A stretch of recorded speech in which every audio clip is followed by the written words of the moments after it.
Langkah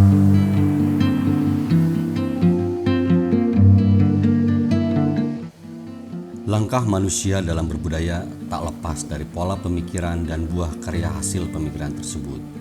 Budaya menghasilkan tradisi dan teknologi. Tradisi yang bermula dari para leluhur bangsa ini jelas patut dipertahankan serta dilestarikan. Sementara teknologi juga menjadi sebuah hal yang tak terelakkan lagi selama peradaban manusia masih ada. Ini menjadi pertanda bahwa kita, manusia, harus berjalan secara seimbang dalam meniti kehidupan. Selamat datang di Kesepuhan Cipta Gelar.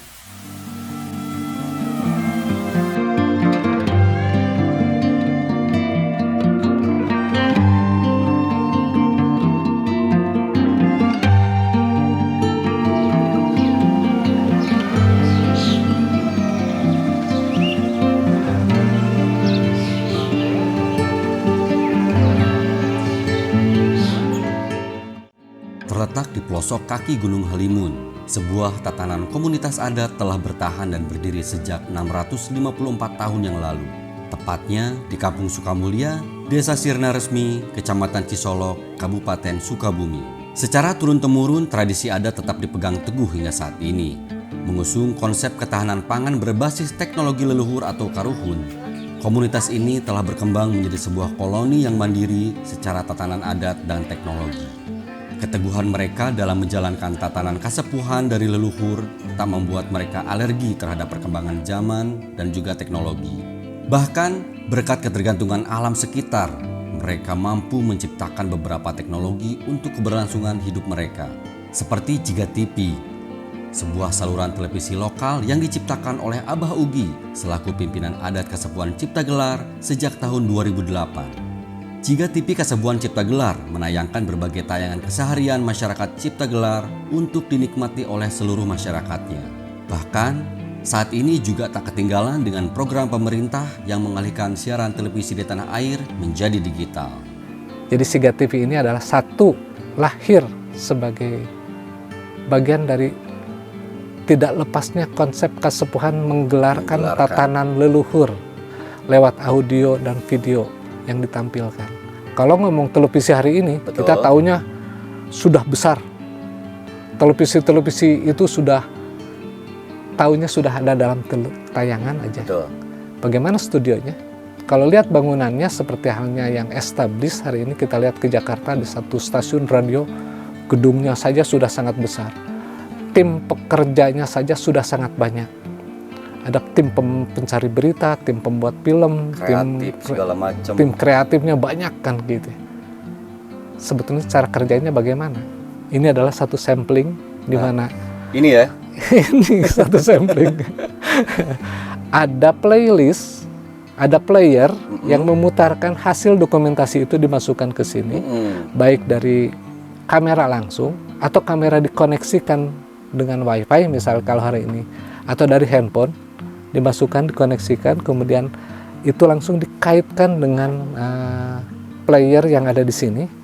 Jadi kita menggunakan beberapa yang hari ini anak-anak muda sudah pada tahu, apakah menggunakan OBS atau vMix, atau kemudian kita sendiri ini yang sudah sejak lama kita gunakan, ada DJ System 1, 2, 3 kayak gitu. Apa nih, Kang? Ini DJ System. Oh, DJ System ya. Ya. Kemudian dari sini langsung ke dari sini itu kan butuh dikonversi nih. Betul. Yang keluar sini masuk ke konverter. Untuk karena kita kan masih analog. Betul. Yang hari ini mungkin tidak laku lagi karena semua sudah digitalisasi. Digital. Ya. Kalau kita mempertahankan analog, kenapa? Masih banyak masyarakat yang belum mampu membeli alat digitalnya. Maka kemudian cara sederhana masih kita pertahankan.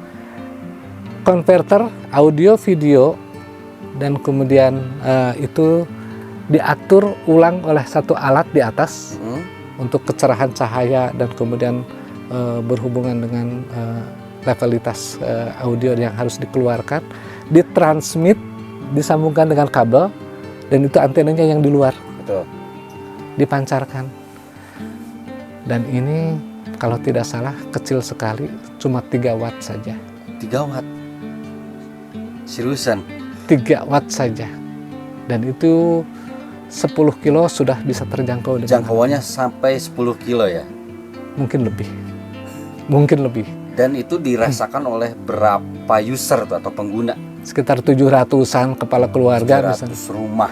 700 rumah 700 gitu. rumah ya. Tetapi sekarang sudah ada alternatif yang lain. Masyarakat yang dulu tidak bisa menonton tayangan Siga TV karena antena, sekarang Abah membuat alternatif. Ini satu alat lagi tambahan, mendigitalisasi Siga TV masuk ke satu alat yang kemudian disambungkan dengan fiber optik. Fiber optiknya kelihatan. Nah, kemudian bentangan kabelnya disambungkan ke kampung-kampung yang tidak bisa menangkap sinyal Antena ini. antena ini. Nah, sekarang masyarakat pun sudah bisa menikmati, paling tidak melihat, oh saya waktu kerja tahun berapa ada di situ. Kemudian aki saya masih hidup di tahun berapa. Jadi paling tidak ada tayangan sejak tahun 2008 yang 96 pun masih ada. Terdokumentasikan. Iya. Itu bisa ditayangkan dan disaksikan di Siga TV. Nah, kalau ngomong fungsi, Siga TV misalnya bisa difungsikan ketika ada anak cucu yang tidak kenal kakeknya. Ketika ada anak yang kenal dan kangen sama bapaknya. Ya, Kemudian mereka datang ke Siga TV request.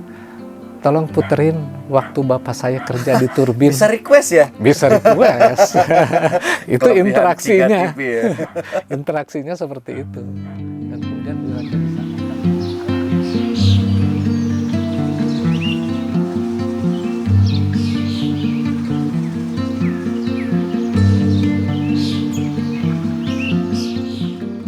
Sementara untuk kebutuhan penerangan dan hal-hal yang membutuhkan energi listrik, masyarakat Ciptagelar telah terpenuhi dengan adanya mikrohidro yang tersebar di berbagai titik di kawasan tersebut sebanyak 5 unit.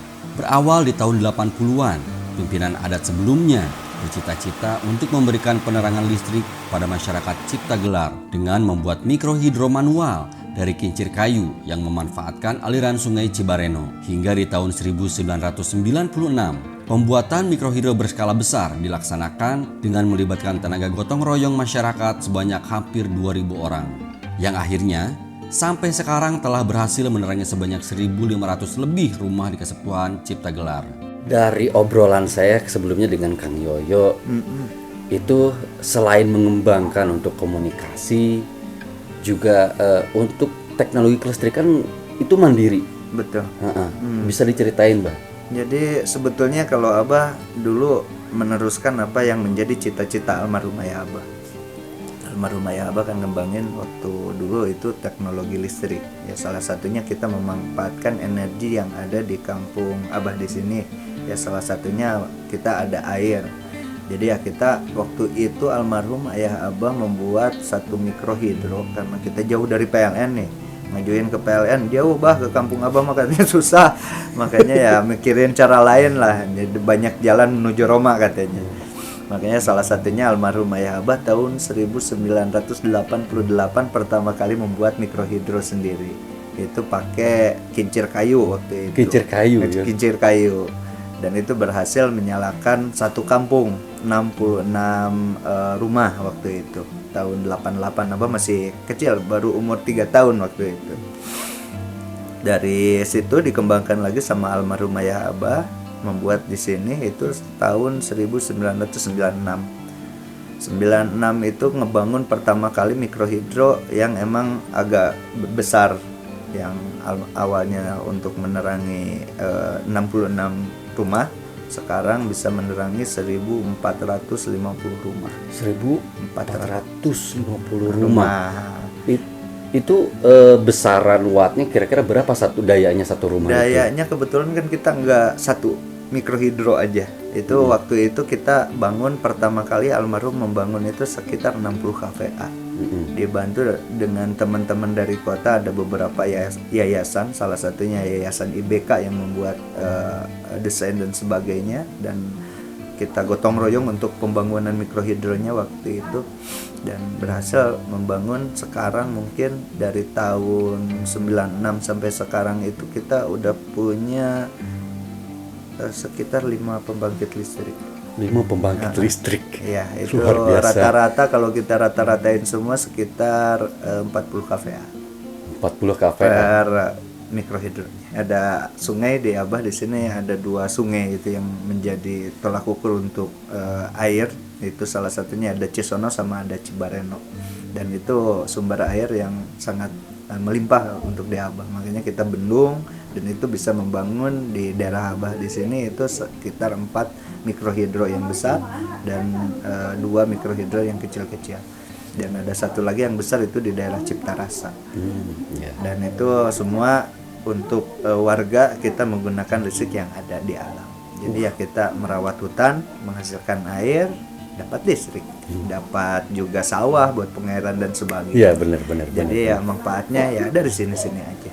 Oke. Dan itu mungkin mikrohidro itu sangat efisien dan ramah lingkungan yang Abah senang itu di situ. Makanya sampai kapanpun Abah tetap mempertahankan mikrohidro.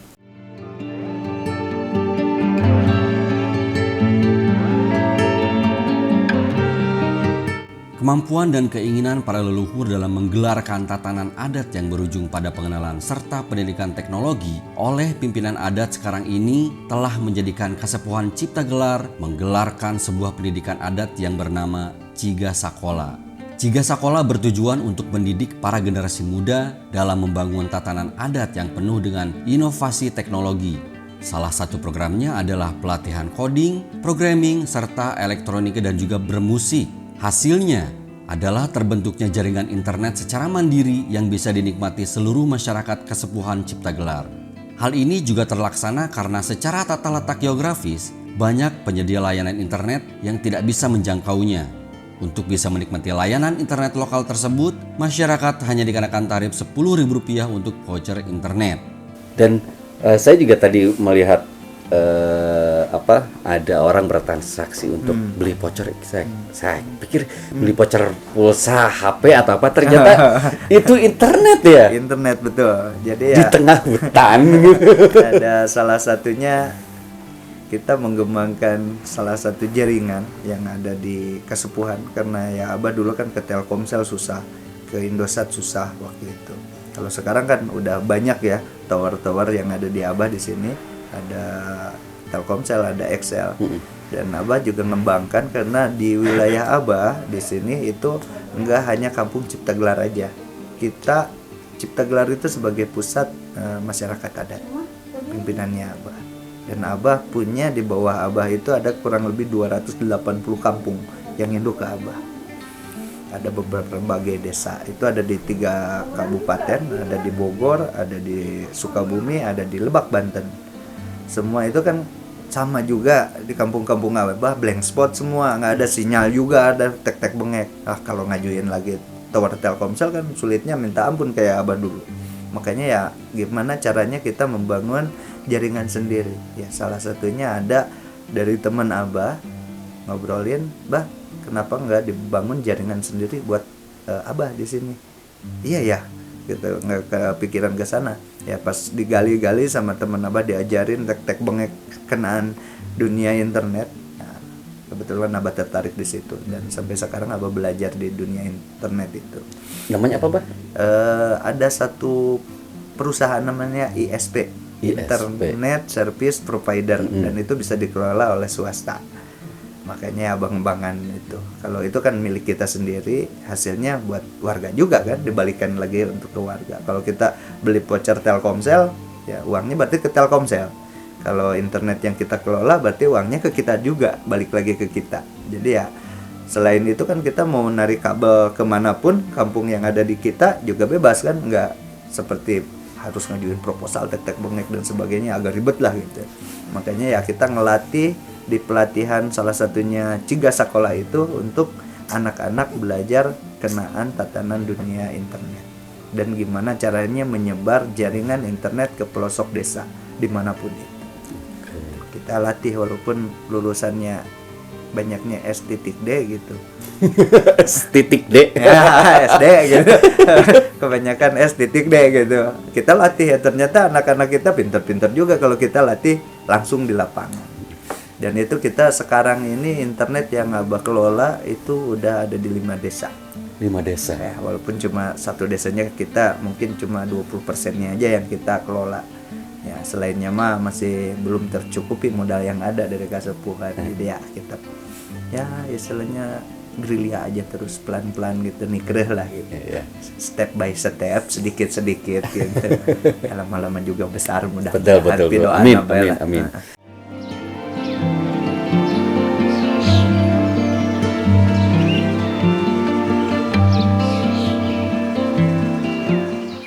Hidup dengan kemandirian teknologi serta berdampingan dengan alam adalah sebuah hal yang tidak mustahil bagi Kasepuhan Cipta Gelar. Semua ini seharusnya bisa menjadi sebuah pembelajaran bagi kita untuk membangun negara tempat kita berpijak ini dengan sistem kemandirian. Semoga